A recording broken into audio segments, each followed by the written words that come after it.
로마서 13장 11절에서 14절입니다. 저와 번갈아 교독하시겠습니다. 또한 너희가 이 시기를 알거니와 자다가 깰 때가 벌써 되었으니 이는 이제 우리의 구원이 처음 믿음 때보다 가까웠습니다.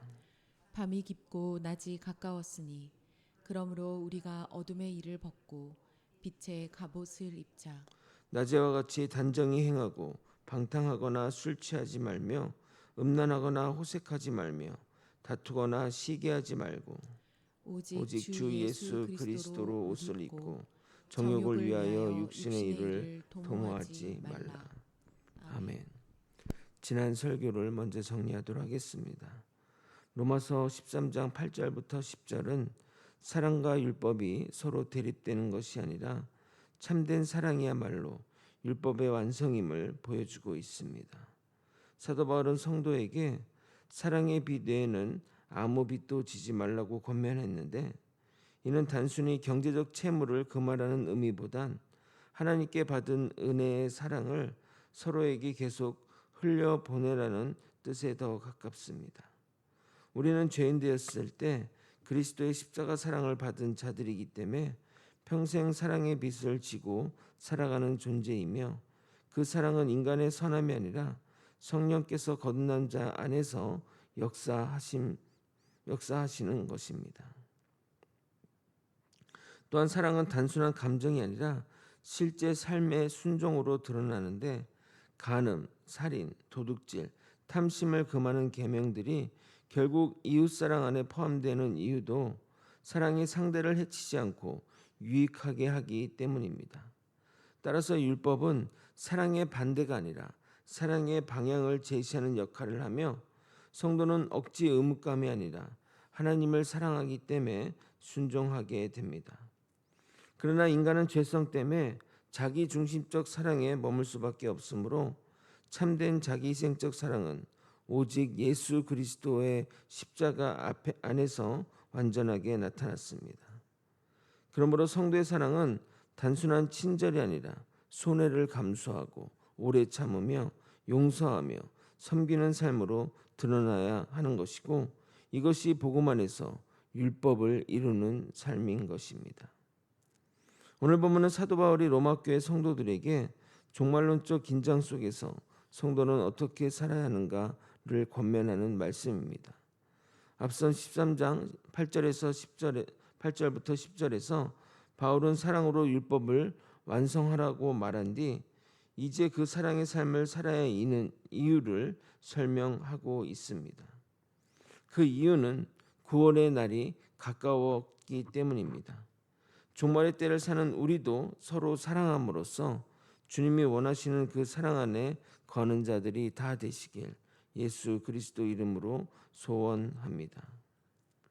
요즘 사람들은 밤늦게까지 잠을 들지 못합니다. 스마트폰을 붙잡고 끝없이 영상을 보며 게임을 하고 SNS를 뒤적이다가 새벽에 잠드는 사람들이 참 많다고 합니다. 몸은 깨어있는 것 같지만 사실은 더 깊은 잠 속에 들어가 있다 하겠습니다. 그런데 더 심각한 잠이 있으니 바로 영적인 잠입니다. 예배는 드리지만 하나님 나라에 대한 기대가 없고, 죄를 지어도 마음에 죄책감이 없으며 세상 가치관에 너무 익숙해져 버린 상황은 신앙은 있지만 깨어 있지 않은 것과 다를 바가 없습니다. 오늘 사도 바울은 그런 성도들에게 이렇게 강력하게 권면하고 있는 겁니다. 11절입니다. 또한 너희가 이 시기를 알거니와 자다가 깰 때가 벌써 되었으니 이는 이제 우리의 구원이 처음 믿은 때보다 가까웠음이라. 사도 바울은 이 시기를 알라고 말하고 있습니다. 즉 이 말은 시대를 잘 분별하라는 말입니다. 성도는 잠든 존재가 아니라 깨어있는 존재입니다. 그러므로 성도는 시간을 보는 방식도 세상과 달라야 합니다. 세상은 돈의 시간표로 움직이고 성공의 시간표로 움직이지만 성도는 하나님 나라의 시간표로 살아갑니다. 그런데 왜 깨어 있어야 하나요? 구원이 가까웠기 때문입니다. 우리는 예수를 믿는 순간 이미 구원을 받았습니다. 그러나 동시에 우리는 아직 완성될 구원을 기다리며 예수님의 재림과 하나님 나라의 완성을 바라보며 살아가는 존재입니다. 그러므로 성도의 삶에는 종말론적 긴장감이 있어야 합니다. 초대교회 성도들은 예수의 재림을 기다리며 살았습니다. 그래서 거룩하려고 애를 썼고 깨어 기도했으며 세상에 집착하지 않았던 겁니다. 근데 오늘날 교회는 너무나 안락해졌습니다. 그래서 그런지 재림을 말하지 않습니다. 성도들도 거룩을 부담스러워하며 죄를 심각하게 여기지 않습니다. 그 이유는 우리 모두가 다 영적으로 졸고 있기 때문입니다. 에베소서 5장 14절에서 바울은 이렇게 말합니다. 잠자는 자여 깨어서 죽은 자들 가운데서 일어나라. 그리스도께서 너에게 비추이시니라. 여러분은 어떠십니까? 여러분은 깨어 있으십니까? 처음 예수 믿을 때 감격은 사라지고 기도는 형식이 되었으며 말씀이 들리지 않고 죄에 대한 씨름도 묻어지지 않았냐 이 말입니다. 오늘도 하나님께서는 여전히 우리에게 말씀합니다. 깨어 기도하라, 깨어 일어나라 말입니다. 12절을 여러분이 한번 읽어보도록 하겠습니다. 시작. 밤이 깊고 낮이 가까웠으니 그러므로 우리가 어둠의 일을 벗고 빛의 갑옷을 입자. 바울은 지금의 시대를 밤이라고 표현하고 있는데 이는 죄악된 세상을 말하는 것입니다. 세상은 점점 더 하나님을 거부하고 죄를 죄라고 말하지 않습니다. 더 나아가 부끄러워할 것을 자랑합니다. 그러나 사도 바울은 또 낮이 가까웠다고 말합니다. 이는 그리스도 예수께서 다시 오실 날이 가까워졌다는 것을 말하는 겁니다. 그러므로 성도는 밤의 사람처럼 살면 안 됩니다. 혹여나 밤에 산 성도가 있다면 이제 어둠의 일을 벗고 빛의 갑옷을 입어야 합니다. 종말의 신앙은 죄를 벗어버리고 새로운 존재로 살아가는 겁니다. 우리의 옛사람을 벗어버리고 새 사람을 입어야 합니다. 그런데 바울은 우리가 입어야 할 옷이 빛의 갑옷이라고 말하고 있습니다. 왜 갑옷입니까? 우리가 사는 세상은 영적 전쟁터이기 때문입니다. 눈에 보이는 현실은 그렇지 않지만 실제는 끝없는 전쟁이 우리 삶 가운데 있습니다. 죄와 싸워야 하고 유혹과 싸워야 하고 세상 가치관과 싸워야 합니다. 사랑하는 성도 여러분, 가만히 있다고 자동으로 거룩해지지 않습니다. 육신은 계속 우리를 끌어내리고 세상은 계속 타협하라고 말하며 사단은 계속 잠들라고 우리에게 속삭입니다. 그러기에 성도는 영적으로 무장해야 합니다. 우리의 무기가 무엇입니까? 기도와 말씀과 예배입니다. 에게 목사님 이것을 어떻게 합니까? 하실 분이 있을지 모르지만 여러분 스스로 한번 물어보십시오. 기도로 승부해 본 적 있으십니까? 말씀에 진지하게 임해 본 적 있으십니까? 예배에 목숨 걸어 본 적 있으십니까? 성도는 구경꾼이 아니라 영적 군사라는 사실을 잊지 마시기 바랍니다. 이제 13절을 읽겠습니다. 여러분이 한번 또 읽도록 하겠습니다. 시작. 낮에와 같이 단정히 행하고 방탕하거나 술 취하지 말며 음란하거나 호색하지 말며 다투거나 시기하지 말고. 사도 바울은 밤의 삶의 특징을 세 가지로 나눠서 말하고 있습니다. 첫 번째는 술 취함과 방탕으로 대표되는 쾌락의 삶입니다. 두 번째는 음란과 호색으로 대표되는 성적 타락의 삶입니다. 세 번째는 다툼과 시기로 대표되는 일그러진 관계의 삶입니다. 여기서 흥미로운 것은 외적인 죄만 말하지 않고 시기와 다툼도 함께 말하고 있다는 겁니다. 이것이 의미하는 바는 교회 안에서도 충분히 밤의 삶을 살 수 있다는 것을 말하는 겁니다. 우리가 겉으로는 신앙생활을 하지만 마음에는 비교와 질투와 믿음이 가득합니다. 하나님은 매번보다 마음의 중심을 보신다는 사실을 잊으시면 안 됩니다. 사도 바울은 우리가 낮에와 같이 단정히 행하라고 말합니다. 이 말은 하나님 앞에서 살아가라는 말입니다. 밤에는 숨길 수 있으나 낮에는 반드시 드러나게 됩니다. 성도는 숨어있는 존재가 아니라 빛 가운데 살아가며 빛을 드러내며 사는 삶입니다.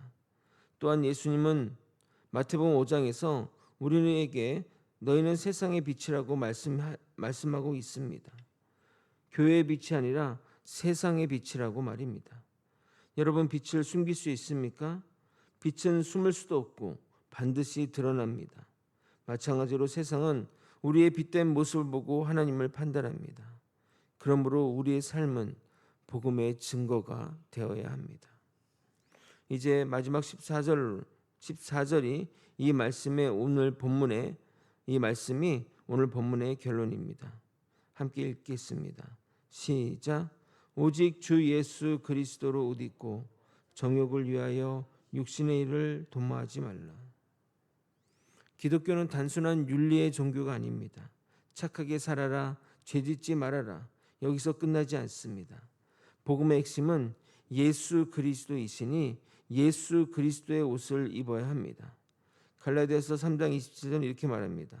누구든지 그리스도와 합하기 위하여 세례를 받은 자는 그리스도로 옷 입었느니라. 성도는 자기 의를 입는 존재가 아니라 예수 그리스도의 의를 입는 존재입니다. 우리는 본질상 죄인입니다. 그래서 우리 힘으로는 거룩해질 수 없습니다. 그러나 예수께서 우리의 죄를 대신 지시고 십자가에서 죽으셨고 그 의를 우리에게 입혀 주셨습니다. 그러므로 성도의 변화는 자기 수양을 통해 이루어지는 것이 아니라 그리스도와의 연합에서 나오는 것입니다. 예수를 바라볼수록 죄가 미워집니다. 예수를 사랑할수록 세상은 작아집니다. 예수와 가까워질수록 거룩함이 나타나는 겁니다. 그리고 사도 바울은 마지막으로 말합니다. 육신의 일을 도모하지 말라. 이 말은 죄를 계획하지 말라는 뜻입니다. 죄는 우연히 짓는 경우도 있지만 대부분 미리 틈을 열어놓기 때문에 넘어지는 것입니다. 우리의 삶을 보면 유혹의 자리를 계속 가까이 하며 죄의 환경을 정리하지 않으며 적당히 타협의 여지를 남겨두기 때문에 문제가 생기는 것입니다. 그러나 사도 바울은 죄와 타협하지 말고 그리스도로 옷 입으라고 말하고 있습니다. 그것이 성도의 마땅한 삶의 모습인 겁니다. 말씀을 정리하겠습니다. 사랑하는 성도 여러분, 우리는 새벽에 살고 있다고 생각합니다. 왜냐하면 예수 그리스도께서 다시 오실 날이 가까워지고 있기 때문입니다. 그러므로 잠에서 깨어야 합니다. 어둠의 일을 벗고 빛의 감옥을 입어야 하며 낮에 속한 사람답게 살아야 합니다. 그리고 무엇보다 예수 그리스도로 옷 입어야 합니다. 세상은 아직 어둡지만 성도는 더 밝게 빛나야 합니다. 사랑하는 성도 여러분, 우리의 소망은 세상에 있는 것이 아니라 다시 오실 예수 그리스도께 있습니다.